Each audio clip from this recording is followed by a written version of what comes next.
Hello നമസ്കാരം, സായിബ്രോ ആണ്. കുറച്ച് ദിവസമായി വീഡിയോ ചെയ്തിട്ട് യാത്രകളായിരുന്നു. നേപ്പാളിൽ നിന്ന് വന്നിട്ട് നമ്മൾ പുട്ടപ്പർത്തി യാത്ര ചെയ്തു. അപ്പോൾ കുറേ കാലമായി പുട്ടപ്പർത്തി പോകണമെന്ന് വിചാരിക്കുന്നു. 1 വർഷത്തോളമായി പോയിട്ട്. അപ്പോൾ നമ്മുടെ ഒരു ഫ്രണ്ട്സ് വിളിച്ചപ്പോൾ അവരുടെ ഒപ്പം പോകാൻ ഉണ്ടായത്. അപ്പോൾ അതിൻ്റെ തിരക്കിലും കാര്യങ്ങളൊക്കെ ആയിരുന്നു. ഒരു 4-5 ദിവസം ഞാൻ അവിടെ പുട്ടപ്പർത്തിയിലുണ്ടായിരുന്നു, ദർശനവും കാര്യങ്ങളൊക്കെ ആയിട്ട്. അപ്പോൾ അതിനിടയ്ക്ക് നമ്മളുടെ ഒരു 3 വർഷം മുന്നേ പുട്ടപർത്തിയിലെത്തി ചെയ്ത ഒരു വീഡിയോ അത് കുറേ ആളുകൾ കണ്ട് അവർക്ക് ഉപകാരമായി എന്നറിഞ്ഞു. അങ്ങനെ അതിൻ്റെ ഒരു അപ്ഡേഷൻ, ഇപ്പോഴത്തെ അവസ്ഥ എന്തൊക്കെയാണെന്ന് അറിയാൻ ചെറുതായിട്ടൊരു വീഡിയോ കൂടി ഇടുകയാണ്. അപ്പോൾ എൻ്റെ ഒപ്പം ഉണ്ടായിരുന്ന ജയകൃഷ്ണനും അദ്ദേഹത്തിൻ്റെ വൈഫ് പ്രസീജ, മകൻ, അങ്ങനെ ഞങ്ങൾ 4 പേരാണ് പുട്ടപർത്തിയിലേക്ക് പോയത്. അപ്പോൾ ഇപ്പോൾ ഹോസ്പിറ്റലിൻ്റെ കാര്യങ്ങൾ എന്തൊക്കെയാണ്, ഈ റീസെൻ്റ് ആയിട്ട് അവിടെ നടക്കുന്ന എന്തെങ്കിലും പുതിയ അപ്ഡേഷൻസ്, അതൊക്കെ നിങ്ങളിലേക്ക് എത്തിക്കാൻ വേണ്ടിയിട്ടാണ് ഞാൻ ഈ ഒരു വീഡിയോ ഇടുന്നത്. എന്തായാലും കുറേ പേർക്ക് ആ ഒരു വീഡിയോ ഉപകാരം ചെയ്തു എന്നറിഞ്ഞതിൽ വളരെ സന്തോഷം.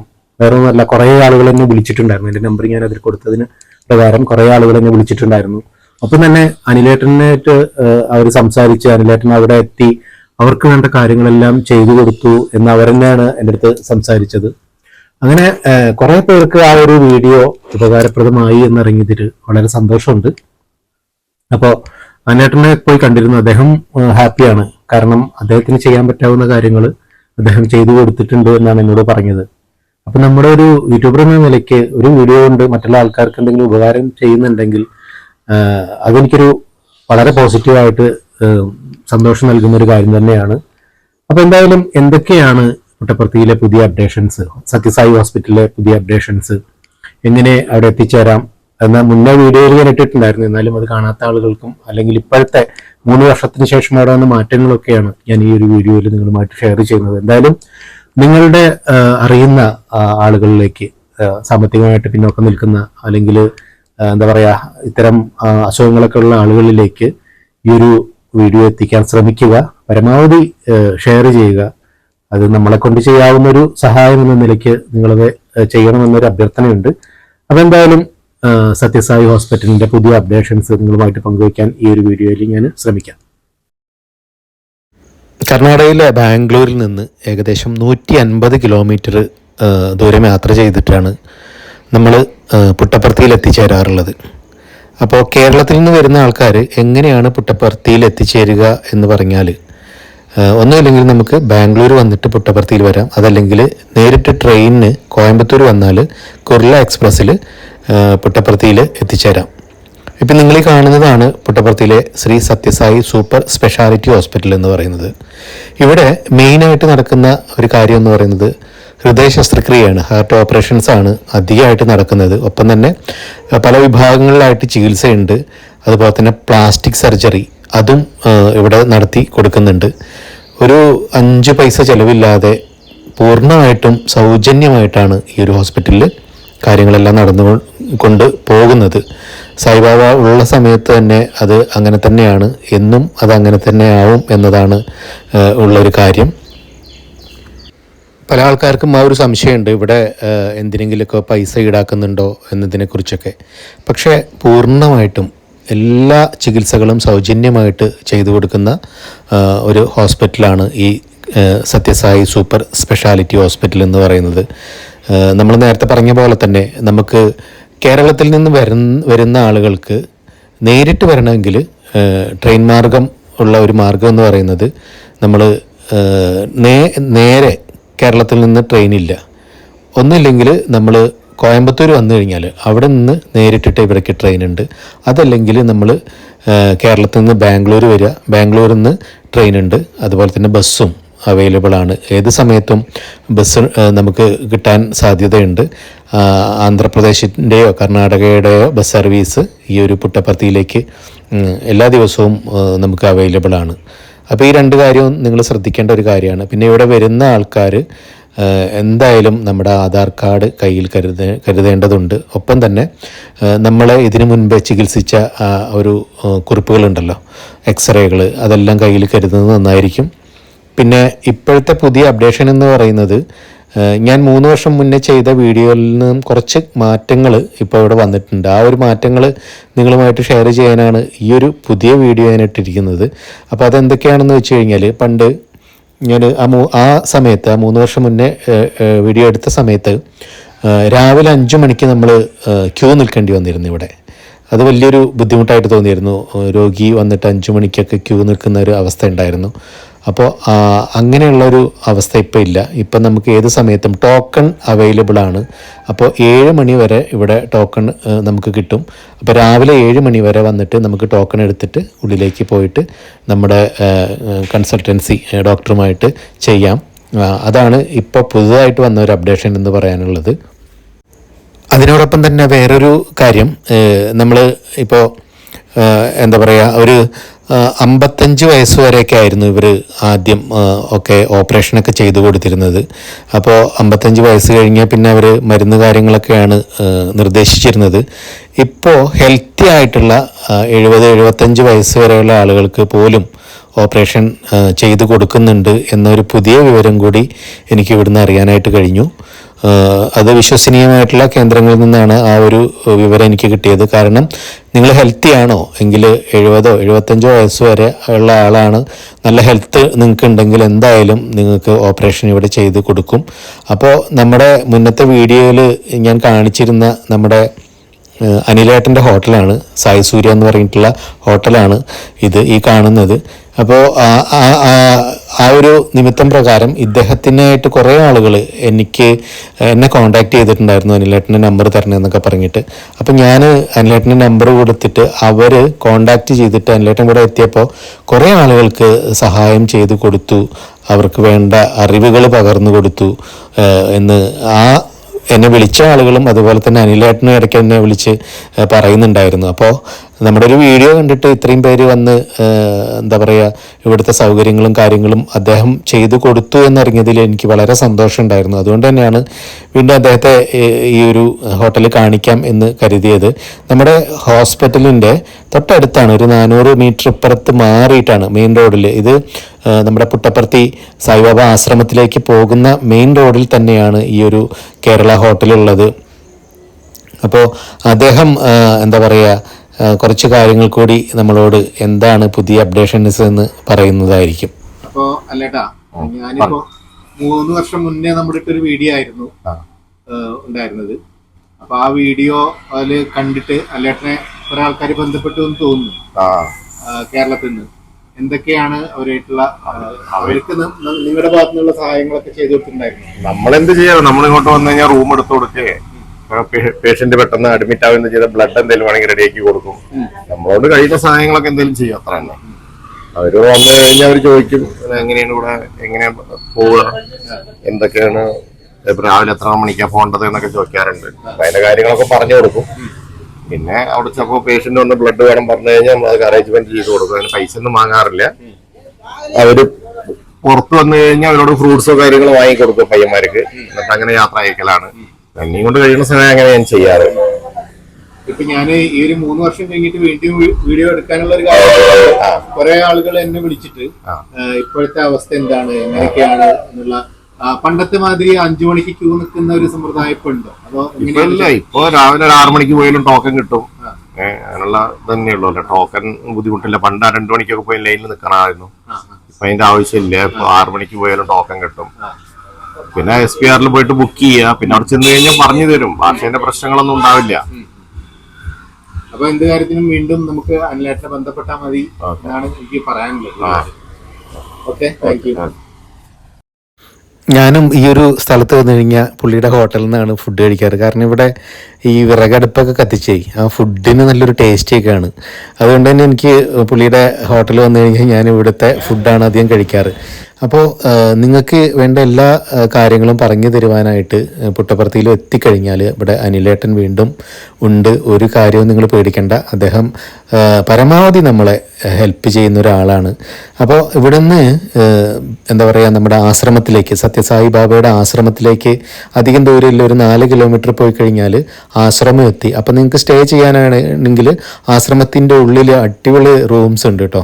അപ്പോൾ നിങ്ങൾ ഫാമിലി ആയിട്ട് വരികയാണെങ്കിൽ നിങ്ങൾക്ക് താമസിക്കാനായിട്ട് 350 രൂപ കൊടുത്തു കഴിഞ്ഞാൽ നല്ല റൂമുകൾ കിട്ടും. അതുപോലെ തന്നെ നമ്മുടെ ഹോസ്പിറ്റലിൻ്റെ അടുത്തുള്ള പിന്നെ റൂംസിനൊക്കെ ഒരു 250 രൂപയൊക്കെ കൊടുത്തു കഴിഞ്ഞാൽ ഒരു ദിവസം താമസിക്കാനുള്ള സൗകര്യം നമുക്ക് ലഭിക്കുന്നതായിരിക്കും. അപ്പോൾ അങ്ങനെയൊക്കെയാണ് ഈ ഒരു പുതിയ അപ്ഡേഷൻ എന്ന് പറയുന്നത്. പിന്നെ പ്രധാനപ്പെട്ട വേറൊരു കാര്യം പറയാനുള്ളത്, ഇപ്പോൾ ഓൺലൈനിലൂടെ നമുക്കിവിടെ കാര്യങ്ങൾ ബുക്ക് ചെയ്യാം. ബുക്ക് ചെയ്താലും നമുക്ക് ചിലപ്പോൾ അവർ ടൈം തരുന്നത് 2 മാസം കഴിഞ്ഞിട്ട് വരാനൊക്കെ ആയിരിക്കും. അപ്പോൾ നിങ്ങൾക്ക് അത്രയും ബുദ്ധിമുട്ടുള്ള ഒരാളാണെങ്കിൽ, അത്രയും വെയിറ്റ് ചെയ്യാൻ പറ്റില്ല എന്ന് കരുതിയിട്ടുണ്ടെങ്കിൽ, അങ്ങനെ കരുതുകയാണെങ്കിൽ നിങ്ങൾക്ക് തീർച്ചയായിട്ടും ഇവിടെ നേരിട്ട് വന്നിട്ട് രാവിലെ, ഇപ്പോൾ വൈകുന്നേരമാണ് എത്തിയെങ്കിൽ പിറ്റേ ദിവസം രാവിലെ നിങ്ങൾക്ക് 7 മണി വരെ ടോക്കൺ എടുത്ത് കയറാനുള്ള സൗകര്യമുണ്ട്. അപ്പോൾ നമ്മൾ ആ ഒരു കാര്യം കൂടി ഒരു പുതിയ അപ്ഡേഷൻ തന്നെയാണ് ഇത്. കാരണം നമ്മൾ അത്രയും സമയം വെയിറ്റ് ചെയ്യേണ്ട ആവശ്യമില്ല. അത്രയും ബുദ്ധിമുട്ടുള്ള ആളുകളാണെങ്കിൽ നേരിട്ട് വന്നു കഴിഞ്ഞാൽ നമുക്ക് ആ ഒരു 2 മാസം കുറച്ച് നമുക്ക് അന്ന് തന്നെ, അടുത്ത ദിവസം തന്നെ നമുക്ക് അതിൻ്റെ ഉള്ളിൽ കയറി ഹോസ്പിറ്റലിൽ നമ്മുടെ കാര്യങ്ങളൊക്കെ പറഞ്ഞ് ഡോക്ടറെ കാണാനായിട്ട് പറ്റും എന്നതാണ് ഏറ്റവും വലിയ ഒരു അപ്ഡേഷൻ എന്ന് എനിക്ക് പറയാൻ തോന്നുന്നത്. അപ്പോൾ ഈ ഒരു 3 വർഷത്തിന് ശേഷം ഉള്ള വീഡിയോയിൽ ഇതൊക്കെയാണ് പുതിയ കാര്യങ്ങൾ നിങ്ങളുമായിട്ട് പങ്കുവയ്ക്കാനുള്ളത്. ഈ കാണുന്നതാണ് സത്യസായി ആശ്രമം. ഇവിടെ ഞാൻ പറഞ്ഞില്ല, ഒരു 4 കിലോമീറ്റർ വന്നു കഴിഞ്ഞാൽ നമുക്ക് ഇവിടെയൊക്കെ കാണാനായിട്ട് പറ്റും.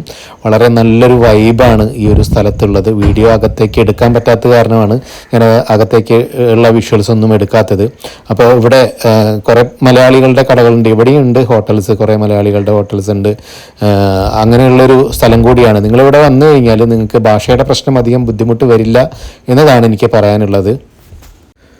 ഇനി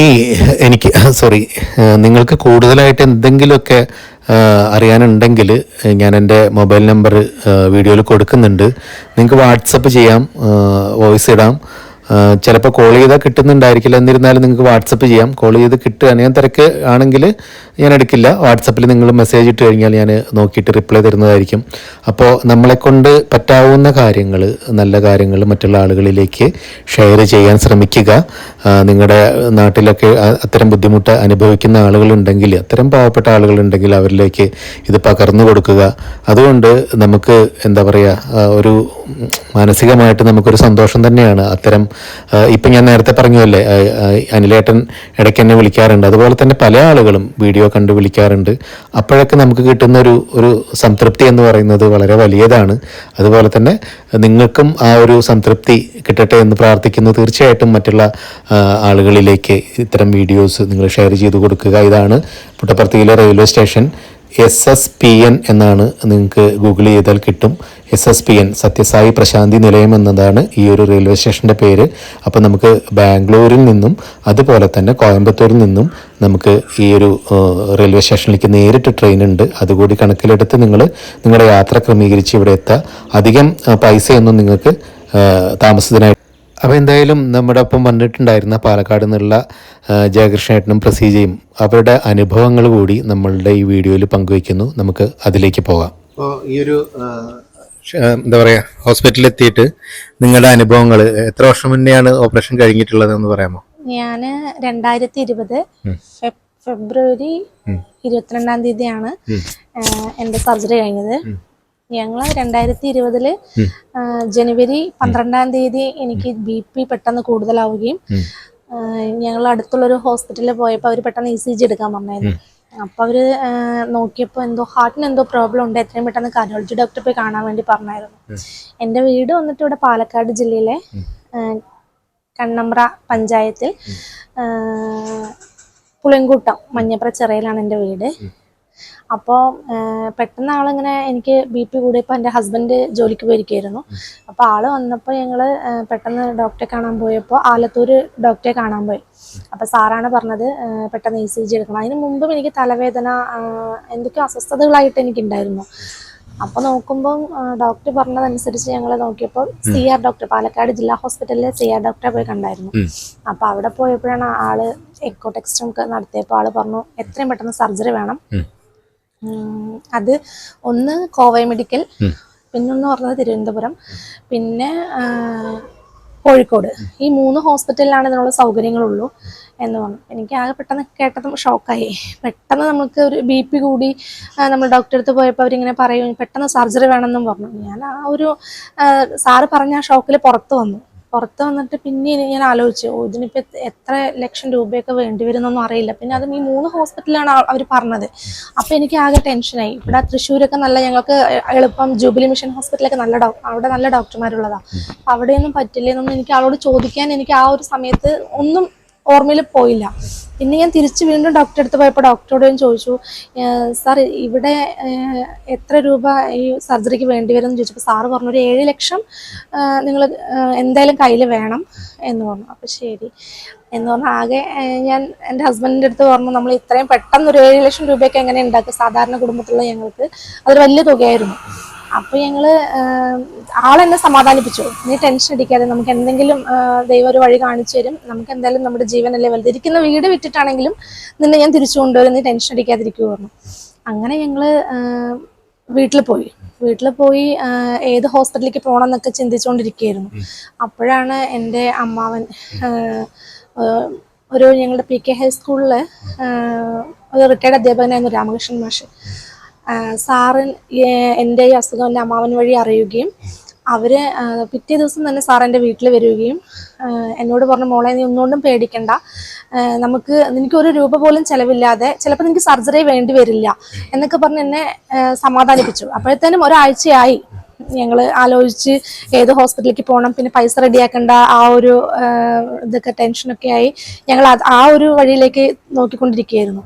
അപ്പം സാറ് പറഞ്ഞു, ശരി ഓക്കെ നമുക്ക് നോക്കാം മോളെ, ഇവിടെ വേണ്ട എന്തായാലും ആന്ധ്രാപ്രദേശ് പുട്ടപർത്തി സത്യസായി ബാബയുടെ ഹോസ്പിറ്റൽ ഉണ്ട്, നമുക്ക് അവിടെ പോകാം മോളെ എന്ന് പറഞ്ഞു. അങ്ങനെ ഞാനും എൻ്റെ ഹസ്ബൻഡും എൻ്റെ മാഷും പിന്നെ അവിടെ തന്നെ സർജറി ചെയ്തൊരു കൃഷ്ണകുമാർ ഏട്ടൻ ഉണ്ടായിരുന്നു, ആള് തൃശ്ശൂരാണ് താമസിക്കണേ, അതും മാഷിൻ്റെ സ്റ്റുഡൻറ്റ് തന്നെയായിരുന്നു.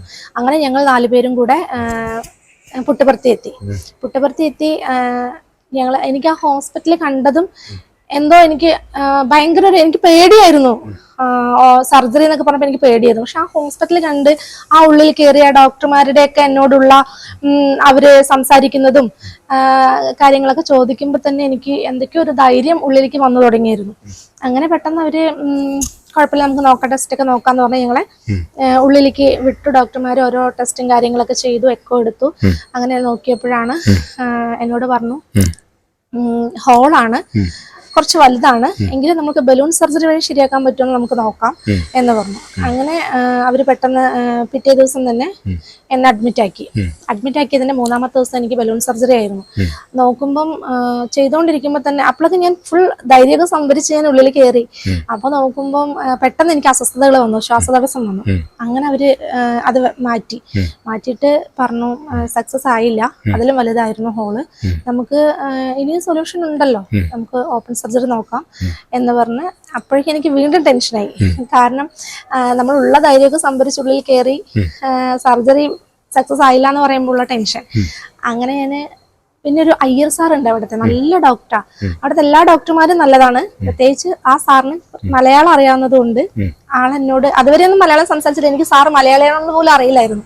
അപ്പൊ എന്റെ ടെൻഷനും ഞാൻ കരയുന്നതൊക്കെ കണ്ടിട്ട് എന്റെ ബെഡിന്റെ അരികിൽ വന്നിട്ട് സാറാണ് പറഞ്ഞത്, മോൾ ഒന്നുകൊണ്ടും ടെൻഷൻ അടിക്കണ്ട, നീ ഭാഗ്യവതിയാണ്, ഇവിടെ എത്താൻ പറ്റിയല്ലോ.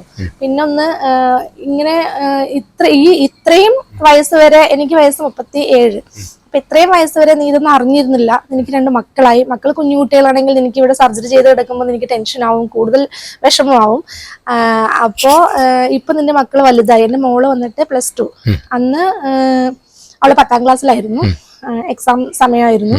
മോൻ അന്ന് 8ല്, അവൻ കലാമണ്ഡലത്ത് പഠിക്കുന്നു, മോളും 10ാം ക്ലാസ്സിൽ പഠിക്കുന്നു. അപ്പോൾ ഇപ്പൊ അവരുടെ കാര്യങ്ങൾ നോക്കാനായല്ലോ. അപ്പൊ നിനക്കിവിടെ വീട്ടിൽ മക്കളെ ആക്കിയാലും നിനക്കിവിടെ സമാധാനത്തിൽ കിടക്കാൻ പറ്റുമല്ലോ, കുഞ്ഞു മക്കളാണെങ്കിൽ നീ എന്ത് ചെയ്യും, നീ ടെൻഷൻ അടിക്കാതെ, എന്തായാലും ഒരു വഴി ഉണ്ടല്ലോ എന്ന് പറഞ്ഞ് എനിക്ക് അത് കഴിഞ്ഞ് 3 ദിവസം കഴിഞ്ഞപ്പോൾ എനിക്ക് ഓപ്പൺ സർജറി പറഞ്ഞായിരുന്നു.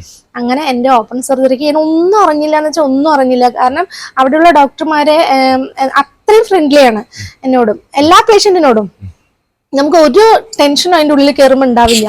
ഒരു ഹോസ്പിറ്റല് അല്ലെങ്കിൽ ഡോക്ടർമാരിന്റെ ഒക്കെ ആ ഒരു ഗൗരവത്തോടു കൂടിയുള്ള വർത്തമാനങ്ങള് അങ്ങനെയൊന്നും എനിക്ക് അവിടെ നിന്നൊന്നും എനിക്ക് അങ്ങനെ ഒരു അനുഭവം ഉണ്ടായിട്ടില്ല. അങ്ങനെ അവര് എന്നെ ഉള്ളിലോട്ട് കയറ്റി എന്റെ കയ്യിൽ ഈ ഭാഗത്തൊരു ചെറുതായിട്ടൊരു ഇഞ്ചക്ഷൻ ചെയ്തു. അതേ എനിക്ക് ഓർമ്മയുള്ളൂ. അതും എന്നോട് ഇങ്ങനെ തമാശകളൊക്കെ സംസാരിച്ച് എന്താണ്, എവിടെയാണ്, വീട്ടിലെവിടെയാണ്, അങ്ങനെ കാര്യങ്ങളൊക്കെ, മക്കൾ എത്ര പേരാണെന്നൊക്കെ അവരൊക്കെ ചോദിച്ച് മനസ്സിലാക്കി. ആ ഒരു ഇഞ്ചക്ഷൻ ചെയ്തതിന്റെ ഓർമ്മ മാത്രമേ എനിക്കുള്ളൂ. പിന്നെ ഞാൻ എന്റെ സർജറി ഒക്കെ കഴിഞ്ഞ് ബോധം വരുമ്പോഴത്തേനും എന്റെ ചുറ്റിനും നല്ല നല്ല നേഴ്സുമാരും അതേപോലെ ഡോക്ടർമാരൊക്കെ എൻ്റെ ചുറ്റിനും ഉണ്ടായിരുന്നു. അവരൊക്കെ എന്നെ ആശ്വസിപ്പിക്കുന്നുണ്ടായിരുന്നു. എനിക്ക് വേദനയുള്ള ഭാഗങ്ങളിലൊക്കെ എനിക്ക് തടവി തരുന്നുണ്ടായിരുന്നു. അങ്ങനെ അപ്പോൾ ഞാൻ എൻ്റെ ഹസ്ബൻഡിനെ കാണുന്ന, എനിക്ക് സംസാരിക്കാൻ മാത്രം പറ്റുന്നുണ്ടായിരുന്നില്ല. ആ ഒരു വേദന എന്താണെന്ന് അറിയില്ല, വേദനയൊന്നും എനിക്ക് അങ്ങനെ തോന്നിയില്ല. എങ്കിലും എനിക്ക് എണിക്കാൻ പറ്റുന്നില്ല, കൈ വിരലുകൾ അനക്കാൻ പറ്റുന്നില്ല, അങ്ങനെയൊക്കെ ഒരു അവസ്ഥയായിരുന്നു. അപ്പോൾ ഞാൻ എൻ്റെ ഹസ്ബൻഡിനെ കാണണം, എനിക്ക് എൻ്റെ മാഷിനെ കാണണം. അവർ പുറത്തുണ്ട്, അവർ ടെൻഷൻ അടിച്ചിരിക്കുക എന്നുള്ളൊരു ഓർമ്മയാണ് എനിക്ക് പെട്ടെന്ന് വന്നത്. പിന്നെ എൻ്റെ മക്കള്, അങ്ങനെ പെട്ടെന്ന് അങ്ങനെ ഓരോ ഓർമ്മകൾ വന്നു തുടങ്ങി. അപ്പോൾ ഞാൻ അവരോട് പറഞ്ഞു. അപ്പോൾ അവർ അപ്പം തന്നെ എൻ്റെ മാഷിനെയും എൻ്റെ ഹസ്ബൻഡിനെയും എൻ്റെ അടുത്തേക്ക് വിട്ടാക്കി സംസാരിക്കാൻ അനുവദിച്ചു. അങ്ങനെ അവിടെ നിന്ന് തന്നെ ഞാൻ പുറത്ത് കടന്ന് എത്രാമത്തെ ദിവസം മൂന്നാമത്തെ ദിവസം തന്നെ വാർഡിലോട്ട് മാറ്റി. അവിടെയും അതേപോലെ തന്നെ നമ്മൾക്ക് നമ്മുടെ എല്ലാ കാര്യങ്ങൾക്കും എൻ്റെ കൂടെ ലേഡീസ് ഒന്നും ഉണ്ടായിരുന്നില്ല. അപ്പൊ നമ്മളിങ്ങനെ പുറത്ത് വാർഡിലോട്ട് മാറ്റുമ്പോൾ എനിക്ക് കുളിക്കാനും എനിക്ക് ഒന്ന് ചരിയാനോ അല്ലെങ്കിൽ എണീക്കാനോ നമുക്കൊന്നും, എല്ലാറ്റിനും ഒരു സഹായം ആവശ്യമാണല്ലോ. അപ്പൊ നമ്മളിപ്പോ കുളിക്കാൻ പറഞ്ഞായിരുന്നു. അപ്പൊ കുളിക്കാൻ കൊണ്ടുപോകുമ്പോഴേക്കും നമുക്ക് ലേഡീസ് ഒന്നും ഉണ്ടായില്ല. എങ്കിലും നമ്മുടെ സ്വന്തം ഒരു കൂടപ്പിറപ്പിനെ പോലെ അല്ലെങ്കിൽ ഒരു അമ്മയെ പോലെ എൻ്റെ കൂടെ എന്നെ കൂട്ടിക്കൊണ്ടുപോയി കുളിപ്പിക്കാനും കാര്യങ്ങൾ ചെയ്യാനൊക്കെ അവിടെയുള്ള എല്ലാ മലയാളീസും ഉണ്ടായിരുന്നു. പിന്നെ പല ഭാഷകളിലുള്ള ആൾക്കാർ അവിടെ ഉണ്ട്, പല രാജ്യത്തുള്ള ആൾക്കാരുണ്ട് അവിടെ. അവരെല്ലാവരും എന്നെ എന്താ പറയുക, ഒരു സഹോദരിയെ പോലെ എന്നെ കൂട്ടി കൊണ്ടുപോയി എന്റെ കാര്യങ്ങളൊക്കെ ചെയ്തു തന്നു. പിന്നെ അതേപോലെ തന്നെ അവിടെ ഹോസ്പിറ്റലിൽ കിടന്ന സമയത്തും അതേപോലെ പുറത്താണെങ്കിൽ നമ്മൾ റൂം എടുത്തിട്ടുണ്ടായിരുന്നത്. അവിടെ അതിനൊന്നും എന്താ പറയാ, നമുക്ക് അധികം പൈസ ഇല്ല. പിന്നെ ഹോസ്പിറ്റലിലെ കാര്യങ്ങൾ എന്ന് വെച്ചാൽ 1 രൂപയുടെ ടോക്കൺ പോലും നമുക്ക് അവിടെ ഇല്ല. അതാണ് മെയിൻ ആയിട്ട് പറയാനുള്ളത്. ടോക്കൺ ഇല്ല അവിടെ മെയിനായിട്ട്. പിന്നെ ഒന്നിനും ഒരു പൈസയും ചെലവില്ല. അപ്പൊ എന്റെ സർജറി കഴിഞ്ഞതും ഞാൻ അവിടെ എന്താ പറയാ, ഡോക്ടർമാരിന്റെയും സിസ്റ്റർമാരിന്റെയും അവിടെയുള്ള പേഷ്യൻസിന്റെ കൂടെയൊക്കെ വന്നിട്ടുള്ള ആൾക്കാരിന്റെയും എല്ലാവരുടെയും ഒക്കെ നല്ല അനുഭവമായിരുന്നു. എന്നോട് നല്ല പെരുമാറ്റവും കാര്യങ്ങളും സ്നേഹവും ഒക്കെ ആയിരുന്നു. പിന്നെ അത് കഴിഞ്ഞ് ഞങ്ങള് റൂമിലോട്ട് വന്നപ്പോ എന്റെ മാഷും ജയേട്ടനും തന്നെയായിരുന്നു അവിടെ എന്നെ കെയർ ചെയ്യാനും നോക്കാനൊക്കെ ഉണ്ടായിരുന്നത്. അത് കഴിഞ്ഞ് ഒരു 10 ദിവസമൊക്കെ എനിക്ക് ആകെ ഒരു 7 ദിവസത്തെ മറ്റും മരുന്നുകളൊക്കെ ഉണ്ടായിരുന്നുള്ളൂ. അത് കഴിഞ്ഞതോടെ മരുന്ന് സ്റ്റോപ്പ് ചെയ്ത് തുടങ്ങി. പിന്നെ എനിക്ക് മരുന്നേ ഇല്ല. പിന്നെ അങ്ങനെ വേദന എന്ന് പറയാൻ, നമ്മള് സർജറി കഴിഞ്ഞതിന്റെ ആ ഒരു വേദന ഉണ്ടാകും. പക്ഷെ റെസ്റ്റ് എനിക്കൊരു 3 മാസം പറഞ്ഞു. 3 മാസം പറഞ്ഞാലും എനിക്ക് ആ 3 മാസത്തേക്ക് ഒരു ഗുളിക പോലും എനിക്ക് തന്നില്ല എന്നുള്ളത് ഏറ്റവും വലിയ അതിശയം. 1 രൂപ പോലും നമുക്ക് മരുന്നിനായിട്ട് ചെലവില്ലായിരുന്നു, ഒന്നിനും ചെലവില്ലായിരുന്നു അവിടെ. ആ ഒരു 5 ദിവസം ഞാൻ കിടന്നപ്പോ തന്ന മരുന്നല്ലാതെ 1 രൂപയുടെ മരുന്ന് പോലും ഇന്ന് ഈ നിമിഷം. എന്റെ സർജറി 2020 കഴിഞ്ഞു. ഇപ്പൊ 2024 ഞാൻ ചെക്കപ്പിന് വന്നാണ്. കൊറോണ ടൈമിലായിരുന്നു എനിക്ക് ഫസ്റ്റ് ചെക്കപ്പ് ഉണ്ടായിരുന്നത്. അപ്പൊ അവര് എന്നോട് എപ്പോഴും വിളിച്ച് അന്വേഷിക്കുകയൊക്കെ ചെയ്യുമായിരുന്നു. ഞാൻ എന്റെ കാര്യങ്ങളൊക്കെ ഞാൻ വല്ല എന്തെങ്കിലും അസ്വസ്ഥത തോന്നുമ്പോ സാറെ വിളിക്കും. അപ്പൊ അവര് പറയും അവിടെ എക്കോ എടുത്തിട്ട് അതിന്റെ റിപ്പോർട്ട് അയച്ചു കൊടുക്കാൻ പറയും. അങ്ങനെയൊക്കെയാണ് ഞാൻ എന്റെ ആ ഒരു 2 വർഷം തള്ളി നീക്കിയത്. എന്റെ ഫസ്റ്റ് ചെക്കപ്പ് ഞാൻ ഇവിടുന്ന് വീടെത്തിയതിന്റെ പിറ്റേത്തെ ആഴ്ച ലോക്ക്ഡൌൺ ആയി, സർജറി കഴിഞ്ഞ്. അങ്ങനെ അപ്പൊ എനിക്ക് ചെക്കപ്പിന് പോകാനോ പ്രത്യേകിച്ച് ഇങ്ങനെയുള്ള ഒരു സാഹചര്യത്തിൽ ഹാർട്ട് പേഷ്യന്റിന് നമുക്ക് പുറത്ത് എവിടെയും പോകാനും പറ്റാത്തൊരവസ്ഥയായിരുന്നു. അങ്ങനെ അത് കഴിഞ്ഞിട്ട് ഇപ്പൊ 2024 ഞങ്ങൾ ചെക്കപ്പിന് വന്നതാണ്. എനിക്ക് യാതൊരുവിധ പ്രശ്നവുമില്ല. എന്നോട് ഡോക്ടർ പറഞ്ഞു ധൈര്യമായിട്ട് ഇരുന്നോളൂ, ഹെൽത്ത് എല്ലാം ഓക്കെയാണ്, ടെൻഷൻ അടിക്കണ്ട. എന്തെങ്കിലും വല്ല അസ്വസ്ഥതകളോ പ്രോബ്ലംസ് ഒക്കെ ഉണ്ടെങ്കിൽ അടുത്തുള്ള കാർഡിയോളജി ഡോക്ടറെ പോയി കണ്ടാൽ മതി. അല്ലെങ്കിൽ എന്തെങ്കിലും കൂടുതലൊക്കെ ആണെന്നുണ്ടെങ്കിൽ മാത്രം ഇങ്ങോട്ട് വന്നാൽ മതി. ഇനി എനിക്ക് 2 വർഷം കഴിഞ്ഞിട്ടാണ് ഒരു ചെക്കപ്പിന് വരേണ്ട കാര്യമുള്ളൂ. പിന്നെ എല്ലാം സ്വാമിയുടെ അനുഗ്രഹം. എനിക്ക് ശരിക്കും പറഞ്ഞാൽ സത്യസായി ബാബ ഒരു നമുക്കങ്ങനെ കേട്ടറിവ് മാത്രമേ ഉള്ളൂ. അല്ലാതെ ഇങ്ങനെയുള്ള ഒരു ഹോസ്പിറ്റലും ഇങ്ങനെയുള്ള ഒരു ആശ്രമവും ഇങ്ങനെയുള്ള ഒരു നാടും ഇതൊന്നും എനിക്കൊന്നും അറിയില്ല. ഞാൻ വെച്ചാൽ പാലക്കാട് ജില്ലയിലായതുകൊണ്ട് തന്നെ പിന്നെ എനിക്ക് പുറം ലോകം അധികം ഞാൻ എവിടെയും കാണുകയോ പോവുകയോ ഒന്നും ചെയ്തിട്ടില്ല. അപ്പോ എന്റെ ആദ്യത്തെ ഒരു ദൂരയാത്രയും കൂടിയാണ് ഇവിടെ പുട്ടപർത്തിയിലേക്കുള്ള യാത്ര. ഇനി ഇപ്പൊ ഇതേമാതിരിയുള്ള രോഗികളോട് നിങ്ങളുടെ ഒരു അഭിപ്രായം, അവരോട് പറയാനുള്ള എന്തെങ്കിലും ഉണ്ടോ? ശരിക്കും ഞാൻ എനിക്കറിയുന്ന ആൾക്കാരോടൊക്കെ ഞാൻ പറയാറുണ്ട്, എന്തെങ്കിലും നമുക്ക് അസ്വസ്ഥതകൾ ഇങ്ങനെ അറ്റാക്കിന്റെ ആണെങ്കിലും അങ്ങനെയൊക്കെ എന്തെങ്കിലുമൊക്കെ ഒരു പ്രശ്നം ഉണ്ടെന്നുണ്ടെങ്കിൽ നമുക്ക് ഏറ്റവും ബെറ്റർ ട്രീറ്റ്മെന്റ് വന്നിട്ട് ഇവിടെ പുട്ടപർത്തി തന്നെയാണ്. ഞാൻ പറയാറുണ്ട് നിങ്ങൾ അങ്ങോട്ട് തന്നെ പോയിക്കോളൂ. എനിക്ക് മെയിനായിട്ട് ഈ ട്രെയിനിൽ ഞാൻ കോയമ്പത്തൂരിൽ നിന്ന് കുർള എക്സ്പ്രസ്സിലാണ് കയറുക. അത് വന്ന് 7:30 അവിടെ നിന്ന് കയറി കഴിഞ്ഞാൽ ഇവിടെ ഒരു 10 മണിയാകുമ്പോൾ നമ്മൾ എത്തും രാത്രി. അപ്പം എനിക്കാണെങ്കിൽ നമുക്ക് ഈ സ്ഥലങ്ങളൊന്നും അറിയാത്തത് കൊണ്ട് എനിക്ക് പേടിയാണ്. പക്ഷെ എന്താണ് അവരോട് ഞാൻ പറയും കുഴപ്പമില്ല, നമ്മൾക്ക് ഇതിന്റെ സമിതിയിലുള്ള ആൾക്കാരൊക്കെ ഉണ്ട്, പിന്നെ എന്റെ മാഷുണ്ട്, പിന്നെ എന്താണ് സായേട്ടൻ ഉണ്ട്. ഞാൻ അവരോടൊക്കെ അന്വേഷിച്ചിട്ടാണ് ഇവിടുത്തെ കാര്യങ്ങളൊക്കെ മനസ്സിലാക്കുക. എനിക്കറിയാവുന്ന ആൾക്കാരോടും ഇപ്പൊ എൻ്റെ നാട്ടിൽ തന്നെ ആർക്കെങ്കിലും ഇങ്ങനെ അറ്റാക്കിന്റെ പ്രശ്നങ്ങള് അല്ലെങ്കിൽ എൻ്റെ കുടുംബത്തില് ബന്ധുക്കളിൽ ആർക്കെങ്കിലും ഒക്കെ ആണെങ്കിലും ഞാൻ അവരോട് പറയാറുണ്ട്, നമ്മളെ നാട്ടിൽ നോക്കാൻ നിൽക്കണ്ട, നമുക്ക് എത്രയും പെട്ടെന്ന് നമുക്ക് അങ്ങോട്ട് പോകാം, പുട്ടപർത്തി പോകാം, സ്വാമിയുടെ ഹോസ്പിറ്റലിൽ പോയിട്ട് നമുക്കത് ചെയ്യാം. അതാകുമ്പോൾ നമുക്ക് ടെൻഷൻ ഇല്ല. ഇപ്പൊ നാട്ടിൽ എൻ്റെ അമ്മമ്മയ്ക്ക് ഇതേപോലെ അറ്റാക്ക് കഴിഞ്ഞ ഒരാളാണ്. ആൾക്ക് ഇപ്പോഴും അവര് കുറേ അധികം മരുന്നുകൾ കഴിക്കുന്നുണ്ട്. പക്ഷെ ഇവിടെ എന്ന് വെച്ചാൽ ഇവിടെ ഒരു വിശ്വാസവും കൂടിയാണ്. ഇവിടെ വന്നിട്ട് നമ്മള് ട്രീറ്റ്മെന്റ് ചെയ്തിട്ടുണ്ടെന്നുണ്ടെങ്കിൽ എൻ്റെ അനുഭവത്തിൽ ഞാൻ പറയുന്നു, ഞാൻ കണ്ട എൻ്റെ ഒപ്പം കിടന്ന ആൾക്കാരോടും ഒക്കെ അവരുടെയൊക്കെ അനുഭവം തന്നെയാണ് ഞാനും പറയുന്നത്. അവർക്ക് ആർക്കും കൂടുതൽ മരുന്നൊന്നുമില്ല. കൂടുതൽ എന്നല്ല, ഇപ്പൊ എൻ്റെ ഒപ്പം ഒരു വാൾവിന് സർജറി കഴിഞ്ഞൊരു ആളുണ്ട്, പുള്ളിയുണ്ട് മലപ്പുറത്ത്, പ്രമോദ് എന്ന് പറഞ്ഞിട്ട്. ഞങ്ങൾ കുറെ പേര് ഉണ്ടായിരുന്നു, പക്ഷെ മലയാളിയായിട്ട് ഞങ്ങൾ 2 പേരേ ഉള്ളൂ. അപ്പൊ ആൾക്കും അതുപോലെ തന്നെ, ആളിപ്പോ ഗൾഫിലാണ്, ആള് ഡ്രൈവറാണ്. അപ്പൊ അവർക്കും ഗുളികകളും അങ്ങനെ ഒന്നുമില്ല. അപ്പൊ ആളിവിടെ ചെക്കപ്പിന് വന്ന സാറോട് ചോദിച്ചായിരുന്നു, ഞാനിങ്ങനെ ഗൾഫിൽ പോകാൻ വേണ്ടിയിട്ടാണ് എന്ന് പറഞ്ഞപ്പോ സാർ പറഞ്ഞു, ധൈര്യമായിട്ട് നീ പോയിക്കോളൂ, നീ എവിടെ വേണമെങ്കിലും പോയിക്കോളൂ, എന്ത് ജോലി വേണമെങ്കിലും ചെയ്തോളൂ, അതൊന്നും ഒരു പ്രശ്നമില്ല എന്ന് പറഞ്ഞായിരുന്നു. ഞങ്ങള് ഒരുപാട് സ്വാമിയോടാണ് നന്ദി പറയുന്നത്. കാരണം സ്വാമിയിലേക്ക് എത്തിപ്പെടാൻ പറ്റിയത് എൻ്റെ മാഷില്ലെങ്കിൽ ഞങ്ങൾക്ക് ഇവിടെ എന്താണെന്ന് പോലും നമുക്ക് അറിയില്ലായിരുന്നു. എൻ്റെ മാഷ്, അതേപോലെ തന്നെ എനിക്ക് ഹെൽപ്പ് ചെയ്ത എൻ്റെ ഞങ്ങളുടെ കൂടെ വന്ന കൃഷ്ണകുമാരേട്ടൻ, അവരൊന്നും ഞാൻ ഒരിക്കലും എൻ്റെ ജീവിതത്തിൽ മറക്കാൻ പറ്റാത്ത വ്യക്തികളാണ് എനിക്ക്. അത് സ്വാമിയിലേക്ക് എത്തിക്കാൻ ഒരു ദൂതനെ പോലെ എൻ്റെ മാഷിനെ എന്നിലേക്ക് അയച്ചതാണെന്നാണ് എൻ്റെ ഒരു വിശ്വാസം. കേൾക്കുന്നവർക്ക് ചിലപ്പോൾ അത് വേറെ എന്തെങ്കിലും ഒരു എന്താ പറയുക, ആ കുട്ടി ഇങ്ങനെ അങ്ങനെ പറയുന്നതൊക്കെ തോന്നാം. പക്ഷെ എൻ്റെ വിശ്വാസം എനിക്ക് അതാണ്. സത്യസായി ബാബ എന്ന് പറയുന്ന ആ സ്വാമിയെ ഞാൻ ഇന്ന് ജീവിക്കുന്നുണ്ടെങ്കിൽ തന്നെ സ്വാമിയുടെ അനുഗ്രഹമാണ് എൻ്റെ ജീവിതം. അതുകൊണ്ട് എൻ്റെ മരണം വരെയും ഞാൻ സ്വാമിയെ അത്രമാത്രം ഞാൻ സ്വാമിയിൽ കടപ്പെട്ടിരിക്കുന്നു. എനിക്ക് അറിയില്ലായിരുന്നു സ്വാമിയെ കുറിച്ച്. പക്ഷെ ഇപ്പോ എനിക്കൊരു എപ്പോ വേണമെങ്കിലും പുട്ടപർത്തിയിലേക്ക് വരാൻ എൻ്റെ മനസ്സിൽ ഇങ്ങനെ ആഗ്രഹം തോന്നി. ഞാൻ ഒരു മാസം 1.5 മാസമൊക്കെ ആയി ഞാൻ ജയേട്ടനോട്, എൻ്റെ ഭർത്താവിനോട് ഞാൻ പറയാ, ജേട്ടാ നമുക്കൊന്ന് പുട്ടപർത്തി വരെ പോകണം. എനിക്കെന്തോ ഒരു നമ്മുടെ സ്വന്തം എൻ്റെ വീട്ടിലേക്ക് പോകുന്ന ആ ഒരു അച്ഛനമ്മ അല്ലെങ്കിൽ നമ്മുടെ സഹോദരൻ, അങ്ങനെയൊക്കെ എന്തൊക്കെയോ എനിക്ക് പ്രിയപ്പെട്ടതായിട്ട് ഇവിടെ ഉണ്ട് എന്നാണ് എൻ്റെ മനസ്സിൽ എനിക്ക് തോന്നുക. അപ്പൊ ഇപ്പൊ വന്നു, ഞങ്ങളിപ്പോ 4 ദിവസമായി ഇവിടെ പർത്തിയിൽ വന്നിട്ട് 4 ദിവസമായി. ഞങ്ങൾ ശനിയാഴ്ച വീട്ടിൽ നിന്ന് വന്നു. എൻ്റെ മോൾ ബാംഗ്ലൂർ. എൻ്റെ മോള് ഇവിടെ വന്നതിന് ശേഷം എനിക്ക് ഒരുപാട് എൻ്റെ ജീവിതത്തിൽ മാറ്റങ്ങൾ ഉണ്ടായിട്ടുണ്ട്. എൻ്റെ മോള് +2 ഇവിടെ ശോഭ ഐക്കണിലായിരുന്നു പഠിച്ചിട്ടുണ്ടായിരുന്നത്. അത് കഴിഞ്ഞു അവള് 97% മാർക്കോട് കൂടിയിട്ട് പാസ്സായി. പിന്നെ അവള് വിചാരിച്ച ഡിഗ്രി ചെയ്യണം എന്നായിരുന്നു. അപ്പൊ ഞങ്ങള് BSc നഴ്സിംഗ്, അവളുടെ ക്ലാസ്സിലെ കുട്ടികളൊക്കെ BSc നഴ്സിംഗിന് ചേർന്നതായിട്ട് അമ്മ അവരൊക്കെ ചേരുന്നുണ്ട് എന്ന് അവള് പറഞ്ഞായിരുന്നു. അപ്പൊ ഞങ്ങൾക്ക് അതിന് അവളെ പഠിപ്പിക്കാനുള്ള സാമ്പത്തിക പ്രശ്നങ്ങൾ കാരണം ഞങ്ങൾ ആ ഒരു മേഖല നോക്കിയില്ല. എന്തായാലും ഡിഗ്രിക്ക് വിടാന്നുള്ളൊരു തീരുമാനത്തിലായിരുന്നു.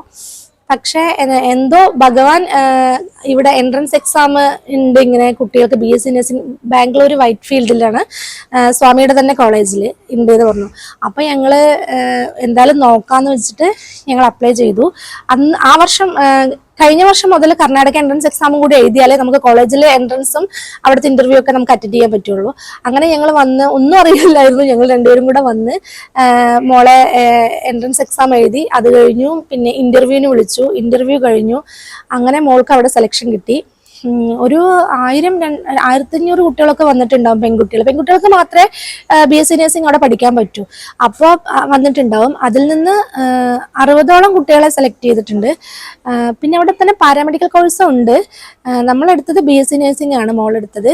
അങ്ങനെ മോളിപ്പോൾ അവിടെ പഠിക്കുന്നുണ്ട്. ഇപ്പോൾ 2nd സെമസ്റ്റർ ആണ് അവൾക്ക്.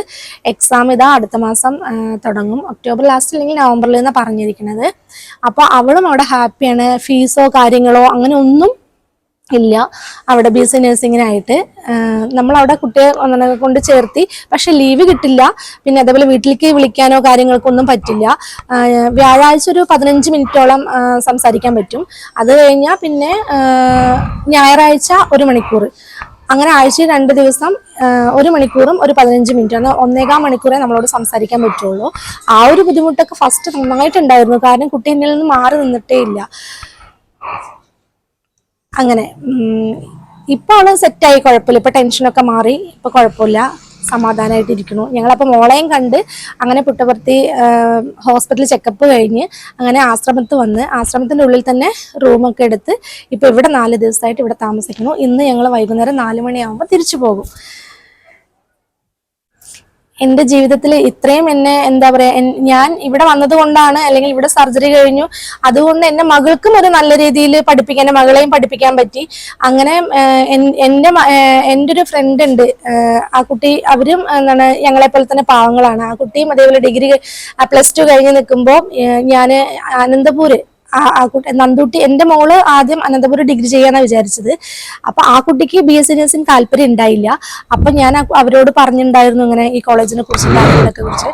അപ്പൊ ആ കുട്ടി അനന്തപുരം ഇപ്പോ അവള് ഡിഗ്രി ചെയ്യുന്നുണ്ട്. ഈ വർഷം മുതൽ ആ കുട്ടിയും ഇവിടെ വന്നു. എൻ്റെ എന്താ പറയാ, ഞാൻ പറഞ്ഞതനുസരിച്ച് ആ മോളും അങ്ങനെ എൻ്റെ മോളും 2 കുട്ടികളും ഇവിടെ പഠിക്കുന്നുണ്ട്. അതിൽ എനിക്കൊരു സന്തോഷം.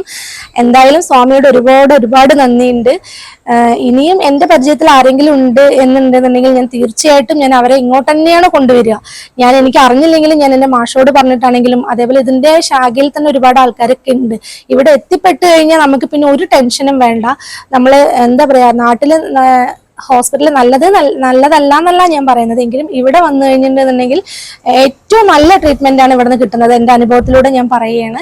എന്തായാലും സ്വാമിയോട് ഒരുപാട് നന്ദിയുണ്ട്. എനിക്ക് ഇവിടെ വന്നു, ഞങ്ങൾ ഭജൻസിൽ പങ്കെടുത്തു. രാവിലെ 5 മണിക്ക് ഓങ്കാരം ഉണ്ടായിരുന്നു, അതെല്ലാം പങ്കെടുത്ത് സമാധാനമായി ഭഗവാനെ പ്രാർത്ഥിച്ച് തൊഴാൻ പറ്റി. ഇനി ഞങ്ങൾ വൈകുന്നേരം തിരിക്കുകയാണ്. ഇനി സ്വാമി എപ്പോഴാണോ ഇങ്ങോട്ട് വരാൻ ഞങ്ങൾക്ക് അനുഗ്രഹം തരണം, അന്ന് ഞങ്ങൾ വീണ്ടും വരും.